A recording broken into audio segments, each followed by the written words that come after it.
এই বাইটার সাথে team up করছে আমি ম্যাচ যখন শুরু হয় তখন থেকে। এখন হচ্ছে একবারে শেষ জুন, মানে আমরা দুইজন বাইসে আছি, এখানে আর কোনো এনিমি নাই।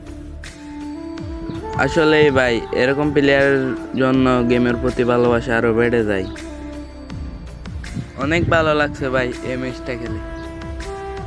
মন চাচ্ছে তোমার সাথে সারাক্ষণ খেলি, কিন্তু না, ছেড়ে যেতে হবে, এটাই গেমের নিয়ম। তো ভাই তুমি কে ছিলা জানি না, আর কোনোদিন দেখা হবে কিনাও জানি না। ভাগ্যে থাকলে ইনশাল্লাহ আবার দেখা হবে। ভালো থাকবা, সুস্থ থাকবা। ভাগ্যে থাকলে ইনশাল্লাহ আবার দেখা হবে। ও ভাই আমি তো এটা আশা করি নাই শেষেরটা। আল্লাহ হাফেজ।